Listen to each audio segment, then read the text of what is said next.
सुल्तान मालदार जो राष्ट्रवादी Congress party NCP-SP के अल्पसंख्यक प्रकोष्ठ के प्रदेश उपाध्यक्ष थे। उन्होंने विधानसभा चुनाव के दौरान अपने पद से इस्तीफा देकर अजीत पवार के नेतृत्व वाले गुट में शामिल होने का फैसला लिया। इस कदम के पीछे मुख्य कारण पार्टी के भीतर नेतृत्व और दिशा को लेकर असंतोष बताया जा रहा है। मालदार ने अपने इस्तीफे में पार्टी की वर्तमान नीतियों और नेतृत्व के प्रति असहमति व्यक्त की है, जो उनके अनुसार पार्टी के मूल सिद्धांतों से भटक रही है। अजीत पवार के गुट में शामिल होकर मालदार ने उम्मीद जताई है कि वे अपने समुदाय और क्षेत्र के लिए अधिक प्रभावी ढंग से कार्य कर सकेंगे।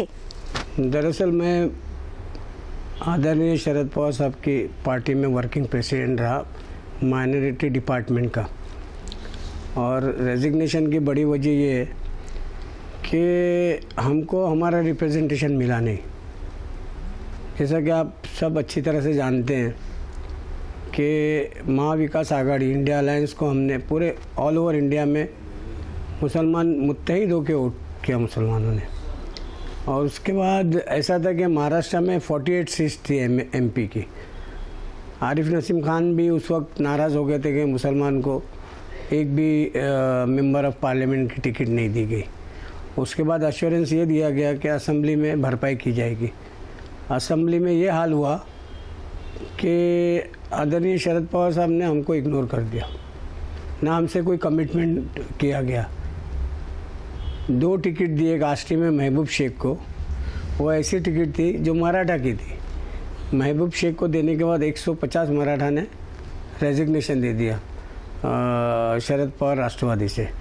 और एक अनुशक्ति नगर जो नसीम सिद्दीकी साहब जो नेशनल स्पोक्स पर्सन है और नेशनल जनरल सेक्रेटरी है, हमने कई डेलीगेशंस लेके गए, कई मरतबा बातचीत हुई, कई मरतबा डायलॉग हुआ। और हमको उम्मीद थी कि पवार साहब इतने सीनियर लीडर जिनका फुल्ली डिवोशन है पवार साहब की पार्टी के साथ और पवार साहब के साथ, जब नेशनल प्रेसिडेंट माइनॉरिटी के वो खुद भी जाकर मिले बड़े साहब को कि भाई कुछ ना कुछ कंसिडरेशन होना चाहिए। जब हम सब इकट्ठे आकर भी अपनी नुमाइंदगी हासिल नहीं कर पाए तो आप समझिए ना, ऐसी जगह रह के फ़ायदा क्या। कौन सा सेक्युलरिज्म और कौन सा कम्युनलिज्म। हमेशा यही बोलेंगे कि हमको जिताओ, हमको जीतना है, हमको बीजेपी से फासिस्ट पार्टी है उसको हराना है। तो कब तक मुसलमान बर्दाश्त करें। हमारे साथ तो मैं यहाँ खुद इतने सालों से काम कर रहा हूँ, मुझको भी कहा गया कि आपको कंसिडर किया जाएगा। अरे कमिटमेंट तो कीजिए, हमको दे क्या रहे। हमारा एक बच्चा भी कोई बड़ी पोजीशन पे आया क्या? इतने साल से हम लोग यहाँ पर है, कोई एक बच्चे को ना हमको जॉब सिक्योर है ना हमको कोई कमिटमेंट है। तो कब तक हम लोग मतलब झेलते रहे इस तरह से। मुझको बहुत गुस्सा था, इसलिए मैंने रिज़ाइन कर दिया।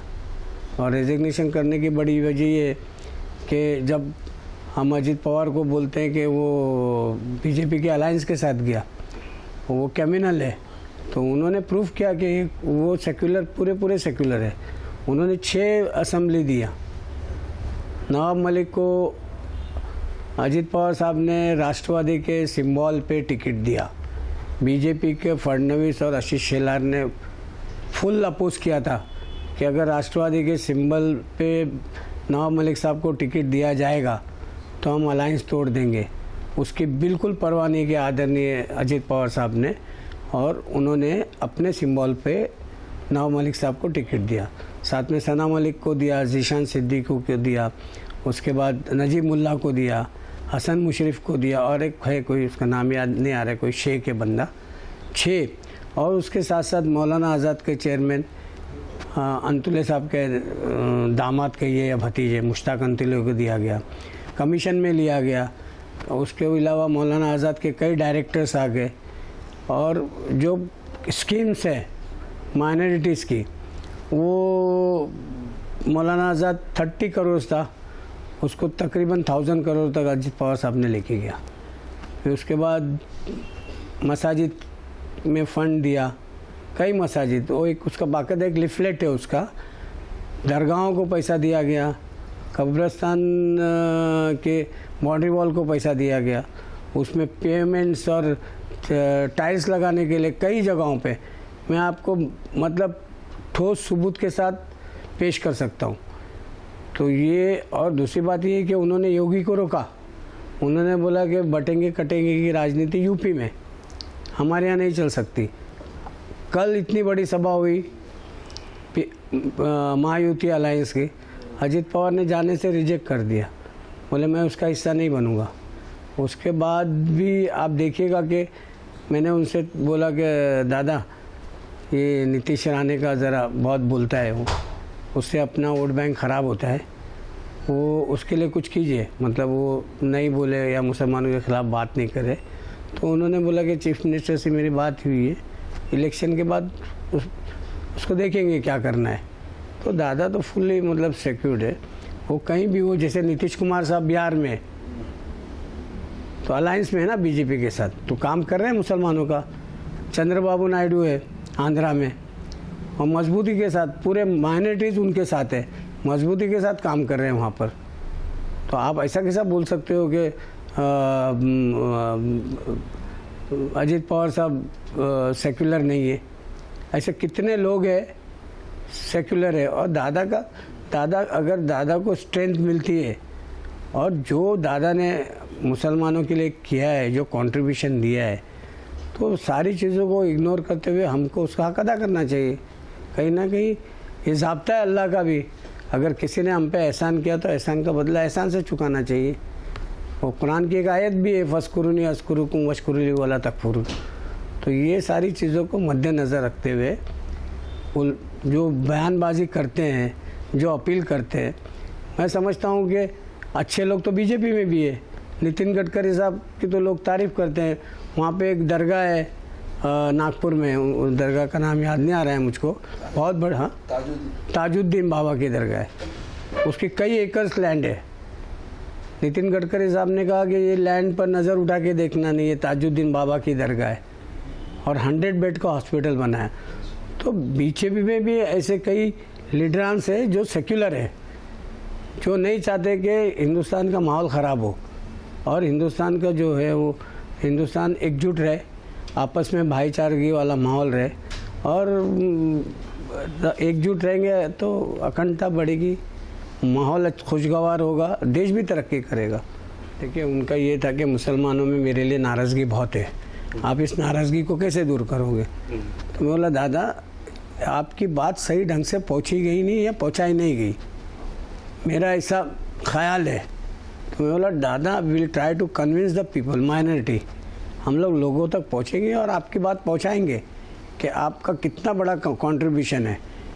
मेरे को आप बताइए मराठा कौन सा ऐसा लीडर है जो फडणवीस के आंख में आंख देख कर बात करता है, या शिंदे साहब सीएम को ऐसा सामने आकर अपोज करते? कौन सा मराठा लीडर है? अगर मराठा और माइनॉरिटी, दलित और मुस्लिम की नुमाइंदगी चाहिए तो अजित पवार जैसा मराठा लीडर का होना बहुत ज़रूरी है। नहीं, फ़िलहाल तो मैं पहले मैं उन्हीं के साथ था, और उन्हीं के लिए ही मैं संगठन को मजबूत कर रहा था, क्योंकि मुझको उनसे बहुत प्यार भी है।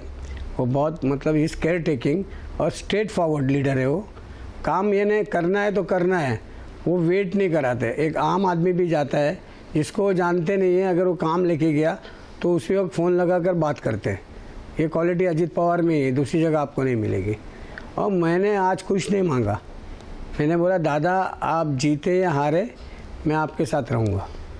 आपकी राष्ट्रवादी कांग्रेस अजित पवार की, उस कांग्रेस को मैं मजबूत करूँगा, और लोगों को के अंदर स्पेशली माइनॉरिटी के अंदर कॉन्फिडेंस बिल्ड करूँगा कि दादा is true secular, Ajit Pawar is true secular.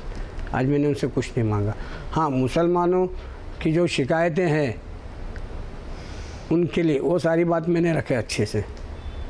Nitish Rane की बात थी वो मैंने रखा, और भी बहुत सारी ऐसी चीज़ें थी तो मैंने दादा को रखा। मैं बोला कहीं ना कहीं मुसलमानों की शिकायतें दूर होना ज़रूरी है। काफ़ी लोग हैं, आज भी मेरे साथ काफ़ी लोग जमा थे, लेकिन इसका डिसीज़न मैं आफ्टर इलेक्शन 23 तारीख के रिज़ल्ट के बाद मेरे साथ काफ़ी लोग आना चाहते हैं, क्योंकि दादा के काम से सारे लोग मुतासिर हैं। और आपको बताया ना मैंने कि इसमें सियासत में कोई परमानेंट दोस्त और दुश्मन नहीं होता। कल दादा की सीट ज़्यादा आई और कहीं कमो बेश पड़ा तो दादा will be the deciding factor, और कल वो चीफ मिनिस्टर भी बन सकते हैं। आप समंदर में समंदर है मिसाल के तौर पे, आप उसमें लकड़ी मारेंगे तो पानी कटकर वापस ही मिलना है। तो पॉसिबल है, सारी चीज़ पॉसिबल है, कोई चीज़ को हम डिनाई नहीं कर सकते। हो सकता है दादा कल किंग मेकर बने। मुझको तो मालूम है नवाब मलिक साहब वहाँ लड़ रहे हैं, सना मलिक लड़ रही है, जीशान लड़ रहा है, समझे, फिर नजीब लड़ रहा है, फिर हसन मुशीफ लड़ रहा है। तो ये सारे एमएलएज ये तो मुसलमानों की नुमाइंदगी करेंगे। ऐसा थोड़ी है कि ये लोग कल वहाँ जाने के बाद मुसलमानों के ख़िलाफ़ खड़े हो जाएंगे। कहीं ना कहीं ईमान का तो जज्बा है ना। हम आज कैसा बोल सकते हैं कि ये हमारे बरखिलाफ़ रहेंगे, या मुसलमानों के अगेंस्ट में कोई अगर बिल पास होता है तो ये महायुति। कल ही नवाब मलिक साहब ने बोला कि मैं बीजेपी के साथ नहीं हूँ, ना बीजेपी के साथ एजेंडे के साथ खड़ा रहूँगा। ऐसी कोई नौबत आएगी तो मैं रिज़ाइन करूँगा, लेकिन बीजेपी के साथ नहीं खड़ा रहूँगा। कल नवाब मलिक साहब का स्टेटमेंट था मारेली में, गोवंडी में। जब सर आप एक दो लोगों ने बात की, मैं नाम नहीं बताना चाहूँगा, लेकिन मैंने उनको बोला कि अभी मेरा आने की गुंजाइश नहीं है वापस। मैंने डिसाइड कर लिया अजित पवार के साथ ही रहना है। मैं बड़े नेता हैं। दरअसल मैं लोगों से दरख्वास्त करता हूँ, आपको विजुलाइज करना है कि अच्छा कैंडिडेट कौन है, आप तय करें। और आपको लगता है कि जो आपकी सही नुमाइंदगी कर सकता है या आपके साथ कंधे से कंधा मिलाकर खड़ा हो सकता है, जो आपकी बात को सुन सकता है। और स्पेशली मैं मुसलमानों से पुरजोर अपील करता हूँ, गुजारिश करता हूँ पुरखुलूस, कि वो देखें कि हमारा मसाइल, हमारे अपने मसाजिद के मसाइल, हमारे अपने कब्रिस्तान के मसाइल, हमारे कम्युनिटी हॉल के मसाइल, ऐसे बहुत सारे मसाइल है जो पेंडिंग है। वो कौन अश्योर कर सकता है कि पूरा करेगा, उसी को आप वोट डालें। मैंने आपको पहले ही बोल दिया कि we are not support in Bharatiya Janata party. हमने क्लियर कट हमारा एजेंडा है कि हम भारतीय जनता पार्टी को सपोर्ट नहीं करेंगे, इसलिए हम नई मुंबई में उनके साथ बिल्कुल कतई खड़े नहीं हैं। तो अब अगला स्टैंड क्या रहेगा? पार्टी में जाएंगे, अजित पवार की ताकत को मजबूत करेंगे, संगठन को मजबूत करेंगे। काफ़ी लोगों से बात हुई है, पुराने मेरे सहयोगी है जो मेरे साथ आना चाहते हैं तो उनको साथ में ले जाएंगे। अगर नहीं आना चाहते तो आप गूगल मैप देख लीजिए। गूगल में जाने के बाद आपको अंदाज़ा होगा कितनी बड़ी तादाद है लोगों की। नए लोगों को जोड़ेंगे। इससे पहले नए लोगों को हमने, माइनॉरिटी थी ही नहीं, माइनॉरिटी को रिकॉग्नाइज ही मैंने किया हूँ सुल्तान मालदार ने, तो दोबारा रिकॉग्नाइज करेंगे। नए लोगों को जोड़े। बहुत सारे लोगों से बात हुई। सर मेरे को पूरी उम्मीद है, मैं किसी, आप यकीन जानिए, मैं किसी ओहदे के नुक्ते नज़र से नहीं गया हूँ। अगर दादा जीतते हैं तो मैं लोगों के काफ़ी काम उनसे करवा सकता हूँ, पहले भी करवाया हूँ। और मुझको उम्मीद है कि कहीं ना कहीं अजित पवार साहब मुझको कंसिडर करेंगे। अगर आज मैं ये बोलूँ कि मैं अपने मफाद के लिए आया हूँ तो वो ठीक नहीं होगा एक्चुअली। वो दादा अच्छी तरह से जानते हैं कि मैं बेलोस काम करता हूँ। फिर भी आपको क्या आश्वासन दिया 2-2.5 घंटे की मीटिंग में, जो जानकारी यहाँ से ली होगी उसके बारे में आपको कुछ ना कुछ तो आश्वासन दिया? नहीं, कुछ आश्वासन नहीं, कुछ तो नहीं, कुछ आश्वासन नहीं। लेटेस्ट रिजल्ट आने दीजिए ना, उसके बाद ही बात होगी ना। रिजल्ट के बाद ऐसा होता है ना, जैसे आपने देखा कि इंडिया अलायंस और महाविकास आघाड़ी जीत गई तो लोगों ने दल बदलना शुरू कर दिया। क्रिमिनल लोग भी सेक्युलर बन के आ रहे हैं हमारे पास।